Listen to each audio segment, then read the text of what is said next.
ඉබඩි අඩුපාඩු තිබුණත් මේ ආණ්ඩුව මීට කලින් තිබුණ ආණ්ඩුව වලට වඩා 10 ගුණයක් හොඳයි කියලා මම මගේ හෘද සාක්ෂියට එකගෝ කියනවා. මොකද අඩු ගානේ මේ රජයට කොන්ද පණ තියෙනවා දූෂිතව ආරක්ෂා නොකරින්. ඕන හොරෙක් ඉස්සර ඕන හොරකමක් කරොත් සල්ලි තියනවා නම් මරබලේ තියනවා නම් පස්සදොරෙන් ගිහිල්ලා ඒකෙන් බේරෙන්න පුළුවන්. මේ රජය අඩු ගානේ පස්සදොරෙන් ඇවිල්ලා වංචාකාරයන්ට බේරෙන්න තියෙන අවස්ථාව બ્લોක් කරලා තියෙනවා. රාජපක්ෂවරු මේ රටේ දූෂණය පතරවලා තියෙන ආකාරය ගැන මම මගේ ඇස් දෙකෙන්ම ඉතා ළඟින්ම දැකලා තියෙනවා. විශාල ජාලයක් මේ රට ග්‍රහණයකට අල්ලගෙන තියෙනවා. මහා පරිමාණයේ මුදල් ගැවසෙන හැමතැනම මේ දූෂිත ජාලයට ගිලගෙන තියෙනවා. මේ දූෂිත ජාලය ජාත්‍යන්තර වශයෙන් ඉදිරියට ගෙනහිල්ලා පාලනය කරන්නේ මේ රටේ රාජපක්ෂෝ. අයියලා මල්ලිලා තාත්තලා බාප්පලා මල්ලිලා පුතු ඔක්කොම එකතු වෙලා මේ දූෂිත ජාලය සම්පූර්ණයෙන් පාලනය කරනවා. ඒක තමයි මේ රටේ දූෂණය සීමාවල් වැටකඩු කඩාගෙන ගිහිල්ලා තියෙන්නේ. වෙන දෙයක් ඕනේ නැහැ. පිටකොටුවේ කරවල කියන මුදලාලි කෙනෙක් ඉන්නවා නම් මේගොල්ලෝගේ දූෂිත ජාලයට ඒ මුදලාලිත් අහුවේ. ඒක තමයි මේ රටේ තියෙන තත්ත්වය. මේ දූෂිතය මේක රහ වැටුනම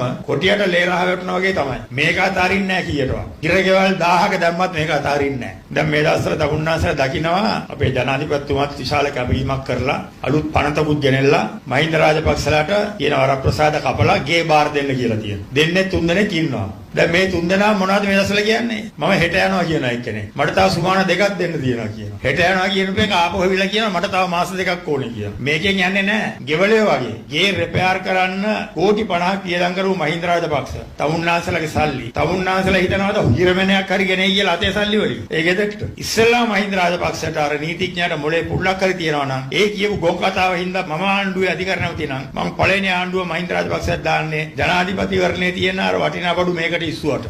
අර්ලියගහ මන්දිරේ තියෙන අර වටිනා දේපල මේකට ඉස්සුවට. පැය 24න් ගිහලා අත්අඩංගුවට ගන්න පුළුවන්. ඒකට ගෙනෙලා තමන්ගේ දේවලු කලවම් වෙලා තියෙන්නේ. දැන් මේක ගෙනියන්න ඕනේ. ඉන්වෙන්ටරි හදලා නැත්නම් ඒ බඩු වල. එතකොට ඒව ගේනකොට ඒ ගෙවල් දෙකේ හිටියේ කවුද? එකක ගෝඨාභය එක මහින්ද. රාජපක්ෂලා කියන්නේ ඔහම තමයි. රාජපක්ෂලා කියන්නේ ආයි එල්ලුනොත් ලේමාපිලා එල්ලුනා වගේ තමයි. මැරෙනකම්ම ලේ ටික බීලා උරලා. තාමත් මෙච්චර ප්‍රශ්න තියෙද්දි, මෙච්චර නඩු වැටෙද්දි, මෙච්චර පවුලේ හැම එකම උසාවි වලට බඩ ගාද්දි මහින්ද රාජපක්ෂ තාම හදනව මොනවා හරි වැඩක් දෙන්න අතන තියෙන ලී බඩු ටිකට. ඒ රාජපක්ෂලාගේ හැටි